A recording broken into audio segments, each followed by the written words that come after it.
Queridos, que a graça e a paz de Jesus esteja com o seu coração, com a sua casa, com a sua família, em todo o tempo. Para a glória de Deus, estamos de volta nesta manhã, podendo compartilhar um pouco da boa semente da palavra, como temos feito ao longo desses 4 anos de ensino, aqui no Instagram, no YouTube, na nossa web TV, na nossa web rádio, e tem sido sempre um momento de preciosa e maravilhosa edificação. Nós vamos ler a palavra de Deus no segundo livro dos Reis de Israel, no capítulo 4.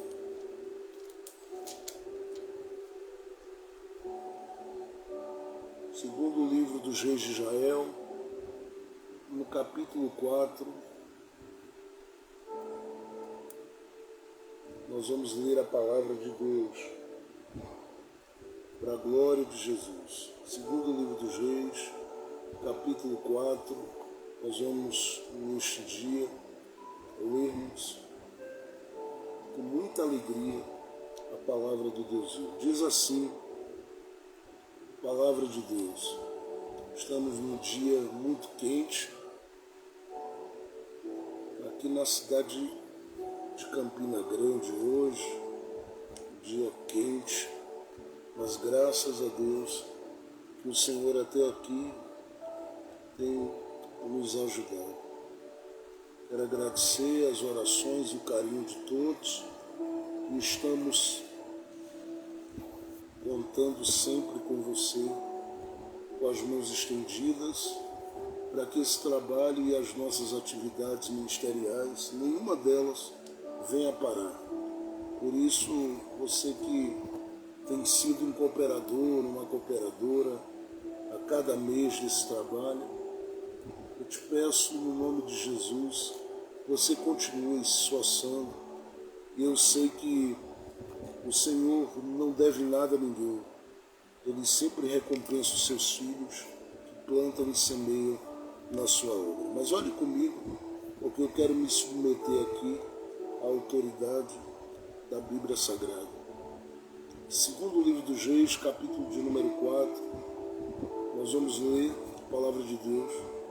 A partir do verso 1 diz: Ora, clamou ali uma certa mulher das esposas dos filhos dos profetas Eliseu, dizendo: O teu servo, o meu marido, está morto, e tu sabes que o teu servo verdadeiramente temia ao Senhor.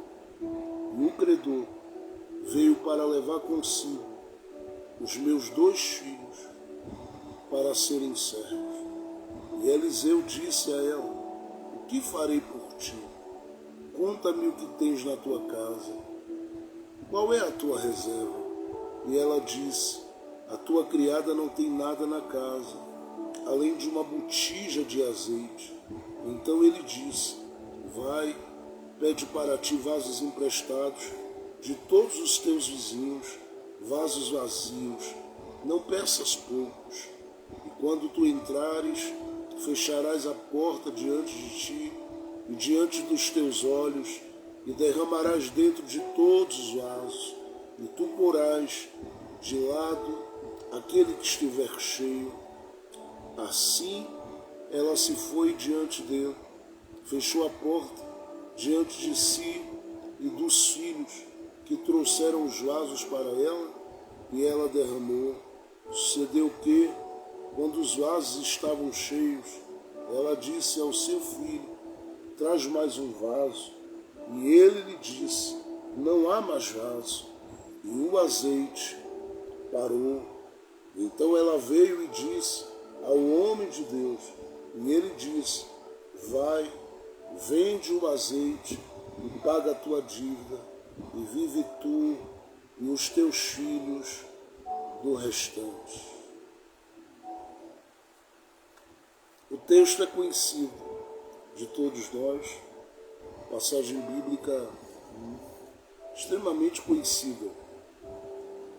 E já passamos inúmeras vezes por esse capítulo por esse texto, pregando aqui nesses 4 anos. Mas hoje eu quero trazer uma outra palavra de todas aquelas que eu já preguei aqui, com base nesse texto, fazendo um pouquinho de esforço nesta manhã para poder compartilhar a palavra conforme a direção e a ação do precioso Espírito Santo de Deus, porque dependemos dele e sem ele nada podemos fazer.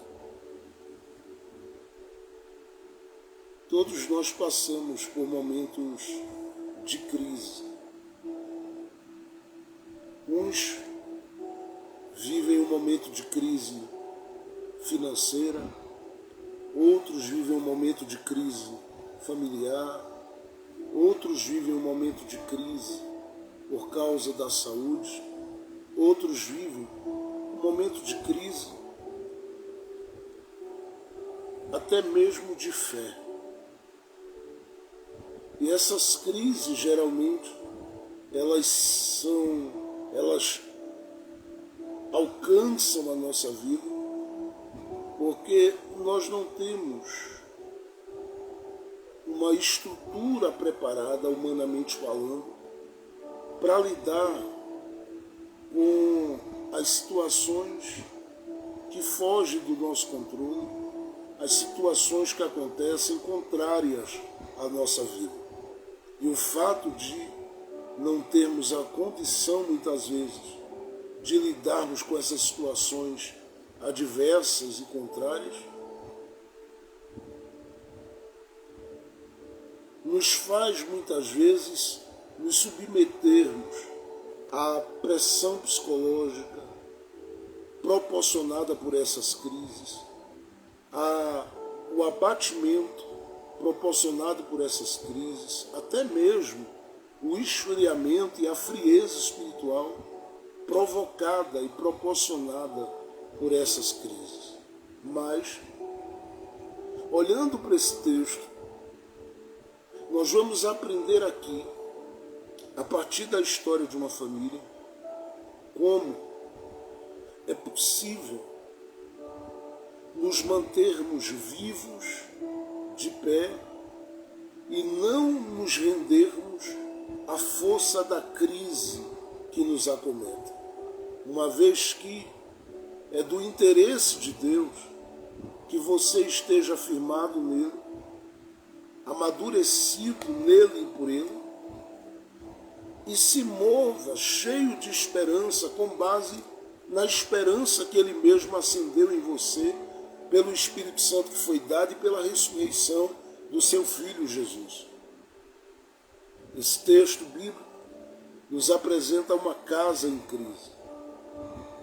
E a crise que acomete essa casa mexe com toda a estrutura da casa.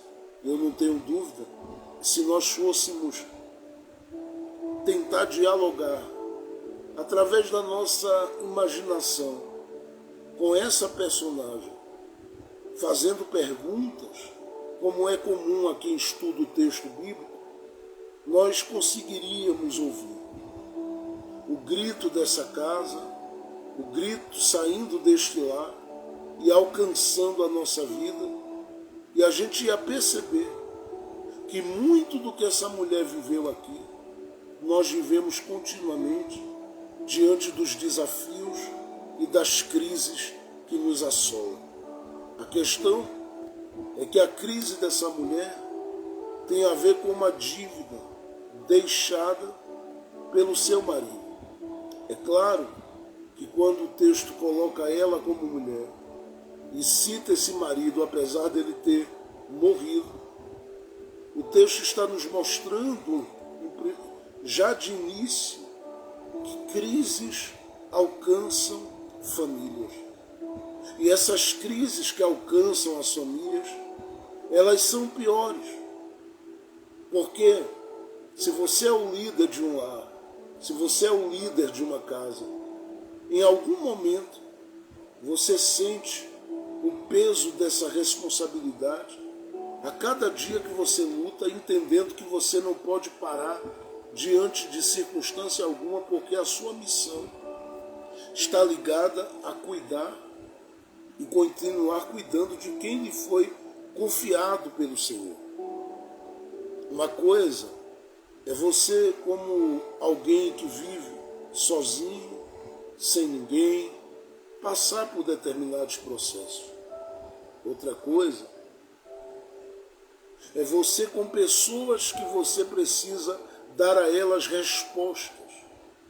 E aqui, a estrutura dessa casa, ela tinha como base o marido, e diz que ele era crente, ele temia Deus. Segundo, por uma mulher, que era uma mulher crente, uma mulher sábia, uma mulher que eu sei que durante tempo, e apesar de não ter outra narrativa sobre ela, ela decidiu edificar a sua casa. Mas essa casa também ela está marcada não só por essas duas bases, mas por aquilo que alimenta os sonhos da família. São 2 filhos. A Bíblia não diz a idade deles, mas como os meninos amadureciam e eram convidados a amadurecerem muito cedo naqueles dias, eu acredito que até pelo fato dos credores que batem à porta daquela mulher, como diz o texto, quererem levar os filhos dela, é porque os meninos tinham uma idade que dava para trabalhar. E isso eles começavam a fazer já na adolescência, naqueles dias. Inclusive assumirem responsabilidades com família, porque eles já vinham, muitas vezes, amparados, né, no sentido financeiro, quanto a dinheiro, posse ou terras, pelos pais que eram pessoas, já naqueles dias, boa parte deles muito abençoados. O caso que aqui é apresentado, ele é um caso que eu diria um tanto raro, considerando, claro também, alguns momentos que a Bíblia mostra homens abençoados vivendo momentos de crise. E essas crises que esses homens viveram tinha razões, entre elas, em alguns momentos, tinha a ver com uma fome que assolou o lugar. É só olharmos para a Bíblia e lembrarmos de Gênesis 12, lembrarmos de Gênesis capítulo de número 26, quando a fome assolou os dias, a terra nos dias de Abraão, quando a fome assolou a terra nos dias de Isaac, no capítulo 26 de Gênesis, narra isso, ou no capítulo 43 de Gênesis, a partir do verso 1, quando a fome ela assolou a terra nos dias de Jacó. Não somente isso, poderíamos olhar para o livro de Juízes, no capítulo 6, quando uma crise grandiosa se estabeleceu sobre o povo de Israel, ou até mesmo considerarmos o livro de Ruth, lá no capítulo 1, no verso de número 1, quando a Bíblia diz que na terra de Belém de Judá, que era chamada de a casa do pão, a Bíblia diz que faltou pão e houve fome estabelecida ali. Claro que isso acontecia e mexia com homens e mulheres que eram abençoados naqueles dias. Mas o que essa mulher vive aqui é algo que é um tanto incomum diante da situação que nos é exposta pela narrativa bíblica, porque diz que o marido morreu, deixando dívida. E eu sei que havia algo como lei que amparava tanto órfãos como viúvas, mas eu sei que esse homem que temia a Deus não era um homem que não batalhava, que não lutava, que não agia, não reagia. Não, ele lutava, ele batalhava todo dia, ele agia todo dia, ele reagia todo dia, ele se movia todo dia, ele fazia o que podia todo dia. Alguma circunstância que a Bíblia não deixa para a gente clara, mostra que esse homem vive uma situação bem diferente. Eu não sei se você percebe que há alguma intenção do autor em mostrar aqui para a gente que famílias passam por crises. Por que eu digo isso? Porque nesse capítulo 4, nós podemos olhar para todo o capítulo e nós vamos ver aqui um capítulo marcado por crises e provisões. Agora, os personagens que estão envolvidos são bem diferentes. Por exemplo, se você pegar 2 Reis, capítulo 4, a partir do verso de número 38, você vai ver que existem personagens em dias de fome, em dias de batalha, lidando com a fome, lidando com a falta. Você vai ter personagens aí que aparecem junto a Eliseu, lidando com o momento de crise, mas são jovens, homens do sexo masculino ali, que estão passando, mas que aguentariam passar por aquelas situações e sobreviverem se alimentando do que desce. Dentro desses primeiros versículos de 2 Reis 4, nós não temos aqui homens envolvidos. Nós temos um homem que morre e a mulher encontra, claro, que não contando os filhos dela, porque os falam, não agem, você percebe que eles são personagens mudos. E esses personagens mudos aqui, segundo o texto, falam muito ao meu coração, porque eles revelam uma dependência desses personagens mudos aqui,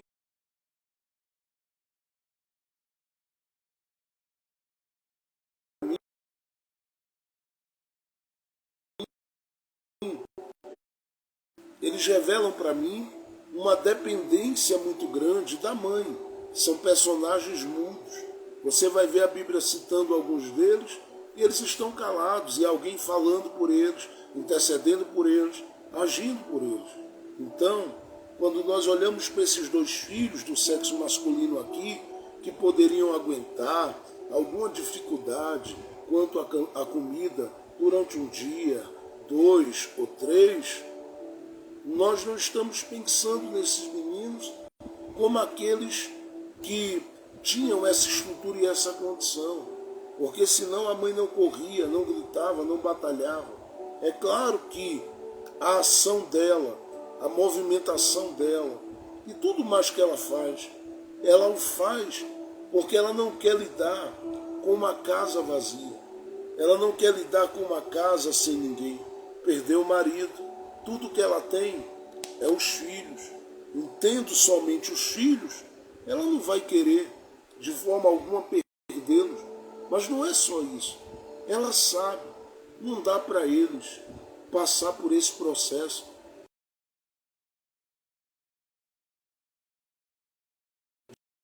de trabalharem por um tempo como escravos, quando a dívida vão para casa. Eu vou perder tempo, vou perder horas, vou perder dias da vida deles. Então eu vou agir. E esses personagens apresentam-se totalmente dependentes dessa mulher. A dependência desses personagens é percebida no fato dela sair de casa. E é aqui que me chama a atenção, porque dentro desse capítulo 4, nós temos duas realidades. Se você pegar o versículo 8 de 2 Reis 4, você vai ver a Bíblia começando a falar, depois dessa mulher aqui, de uma mulher que era de Sunem e que via Eliseu passar e reconhecia em Eliseu um homem de Deus. A Bíblia dá informação sobre essa mulher e diz que ela era uma mulher rica. Olha que interessante. A Bíblia começa com uma mulher que tem uma dívida pela frente para enfrentar, se não perde os filhos por um período de tempo, mas mostra uma outra mulher rica. Isso é um contraste social e que faz parte da realidade da vida de todos nós, porque nós temos pessoas que muito têm, e nós temos pessoas que pouco têm. A grande questão aqui é o que essas pessoas fazem diante da crise. E essa mulher que era rica passa a viver uma crise quando gerou um filho, o filho mais na frente veio a morrer. E ela teve algumas atitudes para que esse filho pudesse, em Deus, passado a viver um grande milagre. No caso dessa outra aqui, ela olha e diz: eu não tenho o que a outra tem. Ela poderia dizer: a outra tem um marido que vai para a colheita, ela tem a vida dela, e ela, diferente de mim, porque Deus me deu uma graça que não deu a ela e deu uma graça a ela que não me deu, é que para ela gerou um filho. Eu, sem ter nada do que ela tem, gerei dois, e os dois que eu gerei agora estão numa situação delicada, mas eu não vou entregá-los. E aqui você começa a identificar essas coisas que eu estou falando de início. Primeiro, que a crise atinge famílias, e quando atinge famílias, mexe com a estrutura de todas essas famílias. Segundo, essa crise, ela coloca pessoas em uma situação de modo que, se elas não agem ou não reagem, dificilmente elas vão sobreviver. Então elas se sentem sob a pressão da crise. Terceiro, a crise, ela revela muita coisa na vida das pessoas que são acometidas pela crise que estão vivendo. E ela revela muitas vezes o caráter das pessoas, ela revela o coração, ela revela a essas pessoas muitas vezes,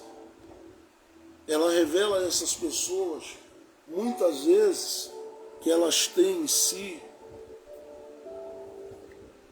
apenas Deus como seu maior amigo, e também algumas poucas pessoas que são de oração, que estão com elas no meio da batalha. Porque geralmente as pessoas que você lida com elas e está na pizzaria Atlântico com elas, no sal e brasa com elas, ou no boi brasa, ou no boi preto, ou nos espetos com ela, essas pessoas que você vai para os melhores lugares com elas e não tem medida para gastar nada do seu dinheiro com elas, essas pessoas dificilmente, em um momento de crise, elas estarão. Será que esse homem não tinha amigos? Bom, devia ter tido. Aqueles amigos da mesa, aqueles amigos do dia do banquete. Será que esse homem não tinha familiares? Claro que tinha. E eu penso que os familiares da mesa, do tempo do banquete. Mas no caso dele aqui, já não é familiares do tempo do banquete, não, gente. O que eles estão vivendo aqui é um momento em que a família fica só, o homem vem a morrer. E só fica agora a mulher. E essa mulher só tem uma coisa a fazer: a recorrer à pessoa que geralmente só é lembrada na crise, a recorrer à pessoa que geralmente só é procurada no momento da crise. Essa pessoa que geralmente está e tem que estar e não pode deixar de estar quando se é um líder espiritual, quando se é uma voz, quando se é um canal, quando se é um vaso, quando se é um pastor. É incrível que essas pessoas são dificilmente lembradas no tempo da bênção. Eu gosto dessa casa, eu gosto desse lar, porque a Bíblia diz que essa casa era uma casa que considerava o profeta Eliseu. Inclusive o marido, a mulher diz, ele havia servido ao profeta. Ele disse: tu sabes que ele serviu, e outra, que ele temia a Deus. Então é uma casa que tem uma conexão com o homem de Deus. Essa casa que tem uma conexão com o homem de Deus, Amigos foram, amigos vão, mas o homem de Deus estará sempre junto, acompanhando elas. Só que, lamentavelmente, nós temos outras realidades de corações que não aprenderam o princípio da palavra. Porque Jesus disse em Mateus 10, verso 40 a 42, que se alguém honra o profeta e reconhece o profeta e o honra na qualidade de profeta, este tem galardão de profeta. A questão é que a gente pensa que o profeta é aquele que entrou no ambiente e saiu revelando até a unha encravada que você tem. Não. Estes são apenas pessoas que receberam dons específicos do Espírito Santo e que são usadas nesses dons para ministrarem a palavra. Uma vez que nós pensamos, a partir da palavra, toda a ação do ministério dos profetas, cumprindo-se em João Batista, e uma nova safra de profetas se levanta, mas agora são homens usados no dom da profecia, no dom da interpretação de línguas, nos dons do Espírito Santo.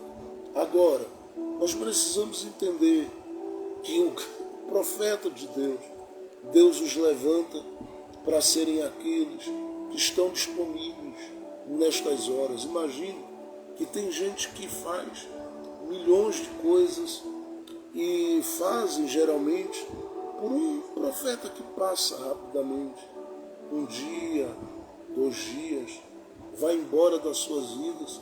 E se você chamá-lo no Instagram, no WhatsApp, e disser: profeta, estou querendo morrer, estou desesperado, desesperada, esse profeta jamais ele vai lhe dar atenção devida, porque ele diz: meu negócio é no púlpito, meu momento é no púlpito, eu estou ligado a este momento ao púlpito. Mas gente como Eliseu está presente nesse dia a dia das pessoas. E quando falta, ele está lá. E quando tem, se o coração dessas pessoas lembra dele, ele também está lá. A questão é que essa mulher mostra para Eliseu que a casa dela não é uma casa que desconsidera pastor, não é uma casa que desconsidera homem e mulher, que ama ao Senhor e que serve ao Senhor com fidelidade, sinceridade. Eu sei que não é todo mundo, mas tem alguns poucos homens ainda. Eu sei que o designativo homem de Deus na Bíblia, ele é aplicado pouquíssimas vezes, mas Deus ainda tem alguns que são canais da sua graça, são instrumentos da sua graça, são vasos da sua graça. Agora, quando você olha para essa mulher, você percebe que ela é alguém que está pressionada pela crise. A forma que ela aborda Eliseu e chega a Eliseu revela uma terceira coisa muito importante, que a crise extrai de nós a nossa verdade. Vou repetir, a crise ela extrai ou manifesta ou revela a partir de nós, em nós, a nossa verdade. Essa mulher poderia chegar de uma outra forma ou de N outras formas, mas não. Ela chega com toda a sinceridade do seu coração, da sua alma, da sua vida, diante de Eliseu. E é por isso que o profeta diz: me diz o que você tem na sua casa. Se ela pode dizer alguma coisa, ela vai dizer. E ela não vai esconder nada, porque a crise não lhe deixa esconder nada. A crise lhe faz revelar tudo. A crise lhe faz expor tudo.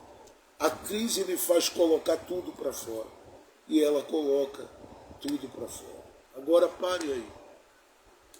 Quando essa mulher coloca tudo para fora, o que é que nós temos aqui? O que é que nós temos aqui? Uma coisa que a crise faz essa mulher perceber é que na falta de mãos, de pés, de abraços, de acolhimento, de carinho, de atenção de muitos, ela tem no mínimo duas pessoas dispostas a ouvi-lo. A primeira é Deus. A primeira é o grande Yahvé, o grande Deus. A segunda é o pastor Eliseu. E Eliseu está para ouvir sem criticar, para ouvir sem questionar, para ouvir sem apedrejar. Preste atenção. Eliseu, meu marido, teu servo, morreu. E um credor bateu à minha porta.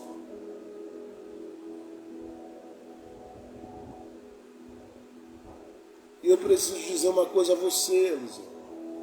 Diga, mulher, eu não tenho muito o que fazer. Por que, mulher, você não tem muito o que fazer? Eu não tenho muito o que fazer, porque ficou uma dívida.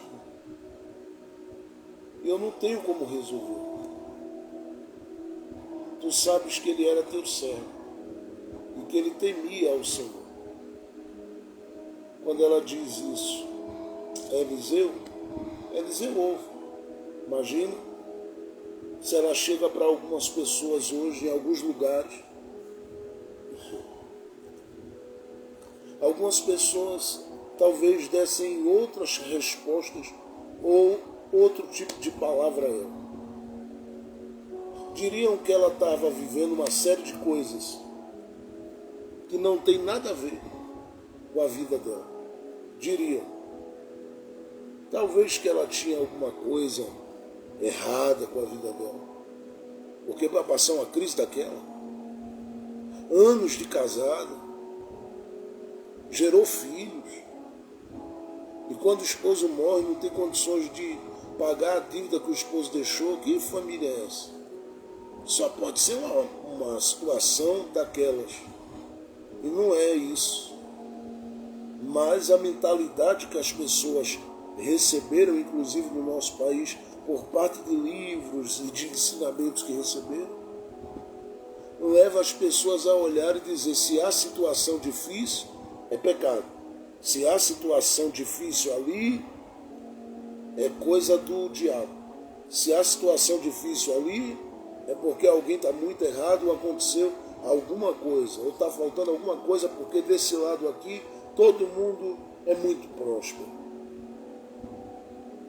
E isso simplesmente porque desconsideram as palavras de Jesus. Quando alguém disse que queria seguir a Jesus, Jesus disse: olha, o Filho do Homem não tem onde reclinar a cabeça.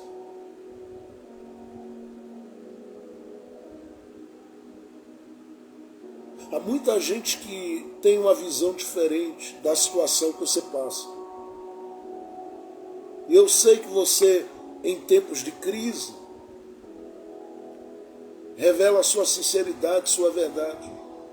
Mas as pessoas que te ouvem, ou aquelas que de repente você vai compartilhar, nesse novo normal depois da pandemia, elas vão olhar para você e dizer: sofrer todo mundo sofre, chorar todo mundo chora, está doendo, é?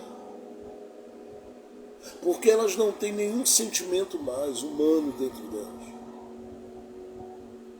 Elas se transformaram em coisas horríveis. Principalmente nesse novo normal depois da pandemia.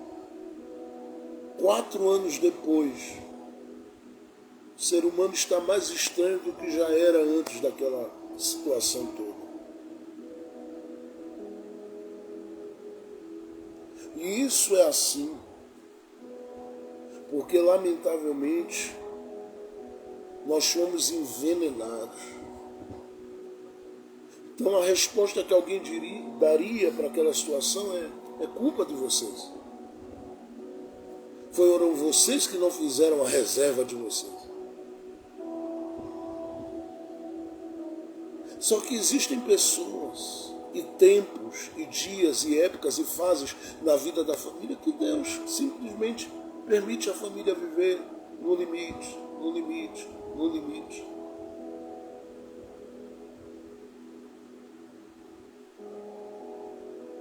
E aí muita gente às vezes acaba interpretando com um coração maldoso e perverso. E às vezes, com base na sua realidade, se eu estou bem, ele não está porque não fez o que eu fiz. E na verdade não é isso. Nós temos aqui uma casa de um homem que temia a Deus. E ele conheceu a morte rápida. Claro, não sei com que idade ele morreu, mas eu digo no sentido de que a situação o tirou da família. Nós temos aqui uma mulher que sabia com quem falar em dias de problema. Com Eliseu. E era crente. E aí vem alguém e diz: crente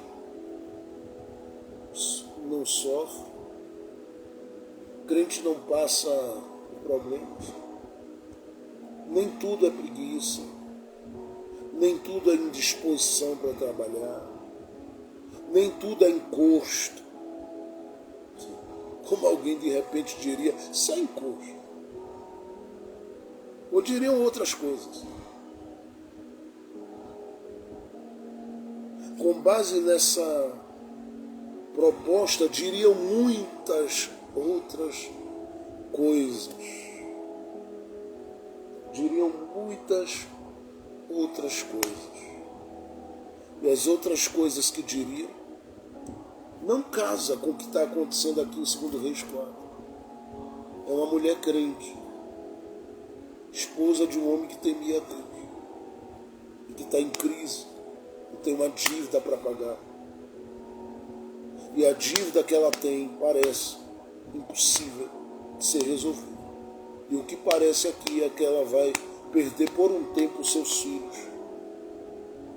E vai ver os filhos que ela, de repente, criou como flechas para atirá-los para o alto, transformando-se em gente com a mentalidade de escravo.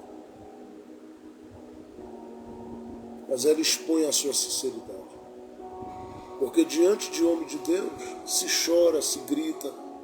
E aquele homem de Deus que é honrado, ei, deixa eu dizer, porque às vezes algumas pessoas não gostam quando homens sérios e santos falam. Mas se os falsos, mentirosos que existem no mundo podem falar, aqueles que estão em Cristo Jesus também podem. Homem de Deus que é abençoado por sua oferta, por seu dízimo. São esses homens que você conta em todo o tempo da sua jornada. Estou falando que eles estão dispostos. Boa parte desses estão dispostos. Você ouve notícias e vai ouvir ainda muitas. Eles morrem de infarto.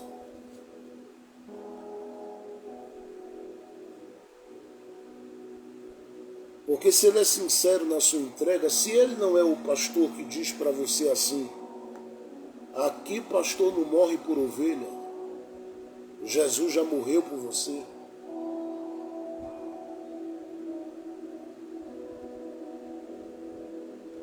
Se ele não diz como Paulo: já estou crucificado com Cristo, eu perco para vocês ganharem, a coisa é invertida, eu ganho para vocês perderem. É um bom empreendedor, um bom empresário, mas não é vocacionado, não tem o pastorado no sangue, gente.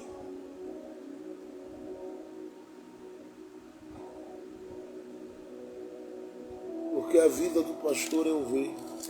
É Jesus, depois as ovelhas. E quando você retém, prende, segura a sua mão, você mata esses homens. Falando dos sérios, dos fiéis. Você os mata. Homem de Deus não tem condição de ouvir se ele não tem o mínimo de paz, financeiramente falando. porque ele é um homem espiritual, ele é um homem de fé, mas tudo nessa vida se move com dinheiro. Isso é uma lição para a gente.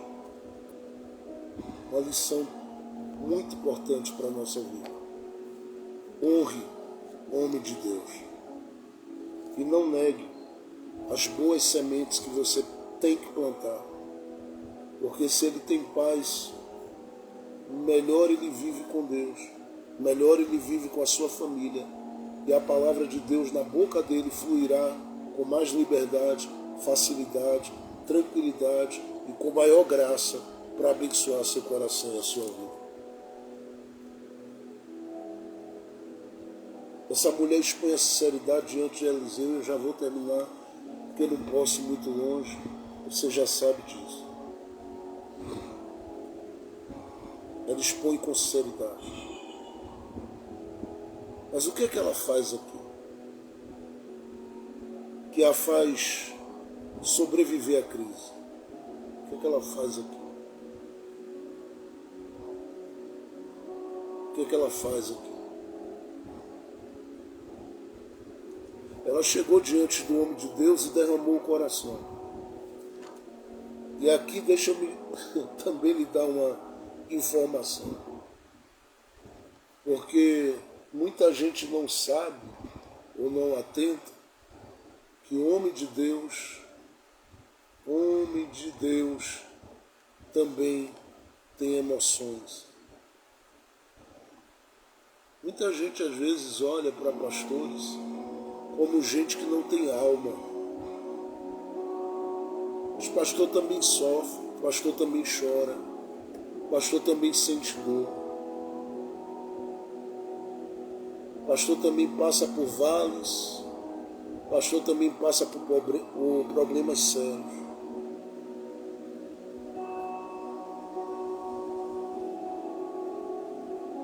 E tem gente que não considera que o que está despejando sobre a vida de um pastor o faz porque ele se envolve, porque ele não é como um profissional que consegue ouvir você sem sentir nada. Se ele é pastor, ele sente. E ele vive quase sempre um misto de emoções.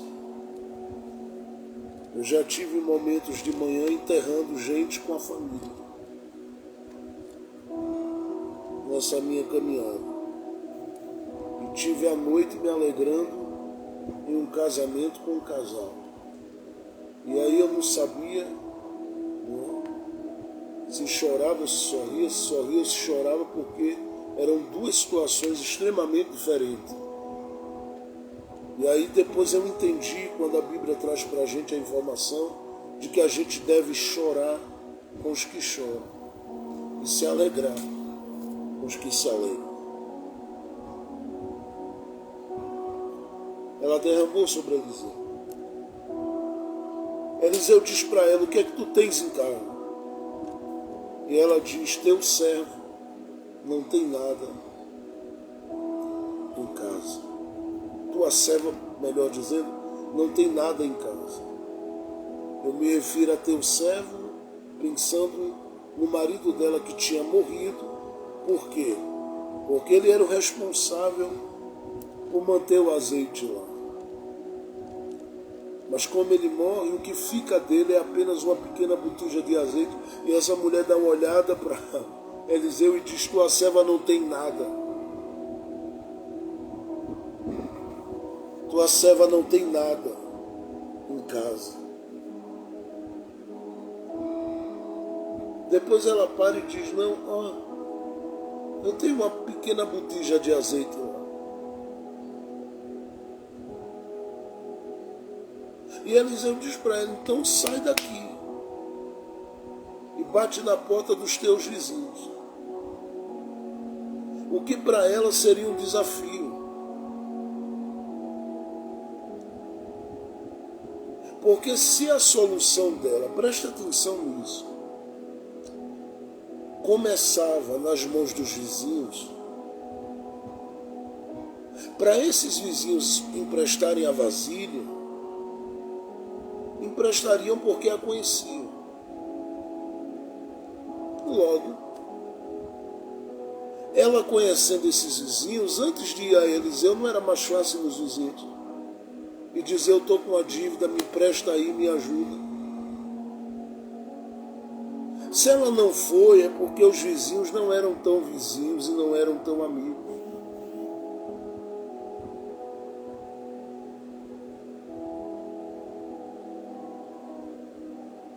Você entende o que eu digo?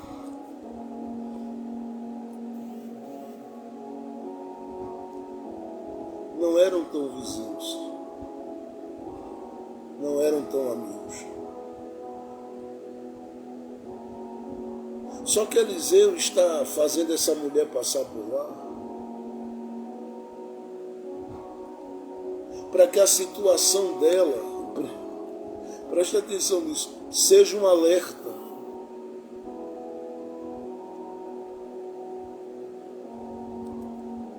Para os vizinhos. De que ela tem uma casa, de alguém que temia ao Senhor e passou por crise. Quem não está sujeito a passar?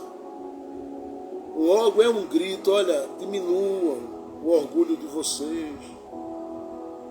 Porque eu estou vindo aqui me humilhar, porque eu não, em outro momento talvez eu não precisasse. As coisas podem mudar, inverter, e hoje quem precisa, de repente você pode precisar de alguém. São lições importantes desse texto. Agora eu quero me ater rapidamente e terminar aqui. O que é que ela faz? Que a leva a começar em crise e não terminar em crise aqui, a sobreviver, a viver. Primeiro, ela se adapta à realidade dela.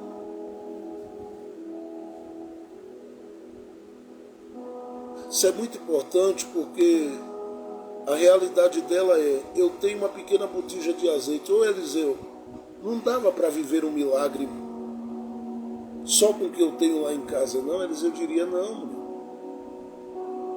É necessário você entender que a sua realidade hoje não lhe supra. Se adapte, vá aos vizinhos e peça. Peça vasilhas, não do azeite de ninguém, peça vasilhas vazias. Ela se adapta à realidade. Eu ouvi uma grande pregadora uma vez, pregando, e ela disse: eu, quando passei por um momento de crise na minha vida, eu me adaptei até em aprender a cuidar do meu próprio cabelo, das unhas e tudo mais, porque a minha vida era uma vida elitizada, próspera, frutífera anteriormente. E aí eu tinha um salão fechado para mim. Mas a crise bateu a porta, mudou tudo. Do nada viemos a quase zero. Em outras palavras, ela disse. Eu tive que aprender a cuidar de mim. Ela se adaptou à realidade. Qual é o seu momento? Qual é o momento da sua casa? Qual é o momento da sua família? Segundo,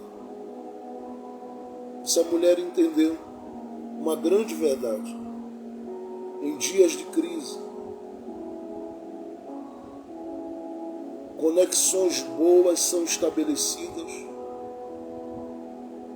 quando há pontes que nos ligam a essas pessoas com as quais nós precisamos ter conexões.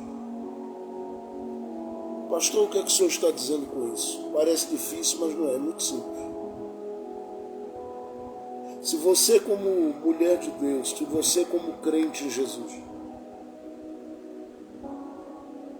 estivesse no lugar daquela mulher, batendo na porta dos vizinhos, pedindo vasilhas, batendo na porta dos vizinhos e pedindo vasilhas, e dissesse: meu nome é tal e eu preciso de uma vasilha sua emprestada, talvez você achasse quem desse, mas talvez você não achasse a quantidade que você precisava.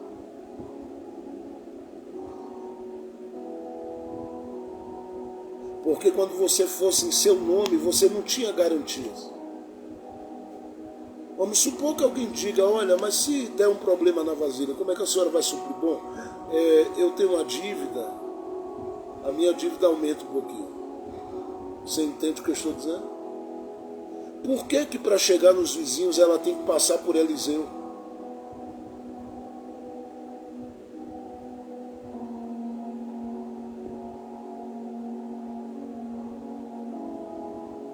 Por que para chegar nos vizinhos ela tem que passar por Eliseu, gente?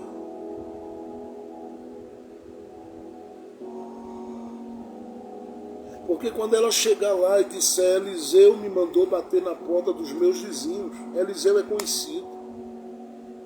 O nome de Eliseu ia na frente, porque o nome do Deus de Eliseu estava na frente dele.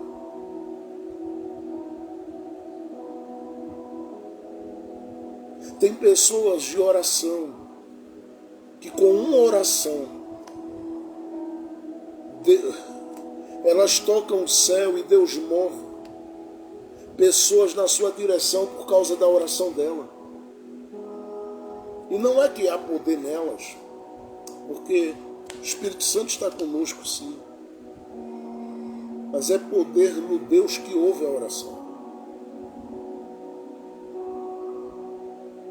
Então estabeleça a conexão com gente de altar e de oração, não somente na crise. É melhor estabelecer no tempo da fartura, porque quando a crise bater, você vai poder contar.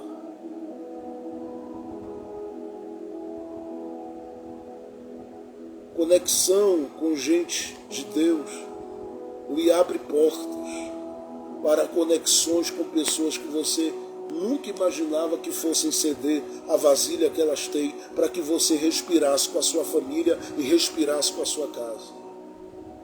Terceiro e último lugar, não dá para ir, tinha 7 pontos aqui, mas eu não tenho como ir mais longe, eu vou parar aqui agora.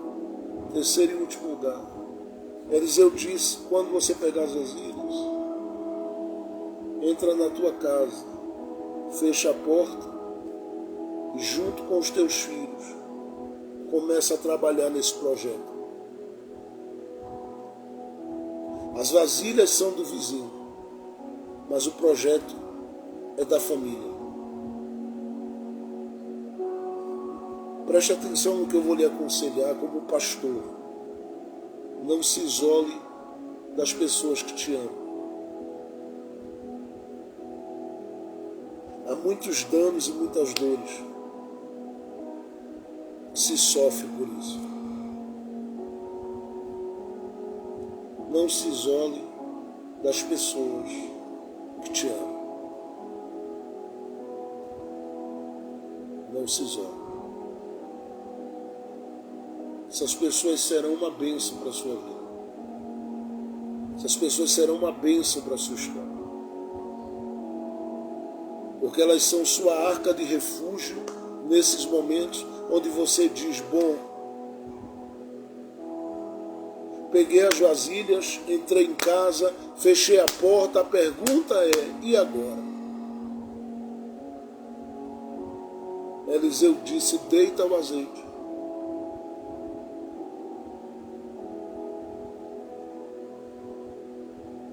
E aí a ação do que eu derramo e a ação do que Deus faz produzir. Porque a ação do que eu derramo sobre as vasilhas pode ser limitada, mas se é sincera, Deus recebe. Agora a ação do que Deus vai produzir é porque o próprio Deus faz milagres em cada vasilha sobre as quais eu vou derramando gotas de azeite. Só que eu não posso derramar essas gotas sobre as vasilhas sozinho, porque o projeto é da família. E sendo um projeto da família, esteja com eles. sorria com eles, se alegre com eles, compartilhe com eles, desabafe com eles, trabalhe junto com eles, porque eu quero te dizer, a dívida não vai permanecer, a crise não vai prevalecer, porque o Senhor é poderoso para fazer terminar melhor quem corre, luta e confia, do que quem aceita a crise lhe matar. Esta crise não vai te matar. É por isso que a Bíblia diz que todas as vasilhas foram cheias e o azeite parou. Ela voltou a Eliseu e disse: Eliseu, o azeite parou. Eliseu disse: vai, vende, continua trabalhando com a tua família e paga o que você deve. Deus é um Deus fiel. Deus é um Deus lindo. Deus é um Deus precioso. Deus é um Deus glorioso. Este Deus está cuidando de você, cuidando da sua casa em dias de crise. A crise vai ter fim. E o final de tudo isso será com você dizendo: olha o que é que o profeta me disse, que eu vou viver com os meus e não morrer com os meus. Porque Deus tem vida para a sua casa, Deus tem vida para a sua história, Deus tem vida para a sua família. Que Deus te abençoe. No nome de Jesus, eu desejo a você uma tarde abençoada, uma tarde feliz, para a glória de Jesus. Deus abençoe você, um beijo na alma e no coração, e saiba, você é muito amado por nós. E eu creio que as alegrias da sua vida serão as nossas alegrias também, porque o Senhor vai colocar um ponto final na crise e você vai produzir. Você vai produzir. Agora lembre-se que tudo depende do que você derrama. E isso é uma aula bíblica para o nosso coração, um ensinamento para o nosso coração. Derrame alguma coisa esse mês. E nunca passe um mês sem derramar alguma coisa diante de Deus e do altar de Deus como semente. Porque se você não derrama,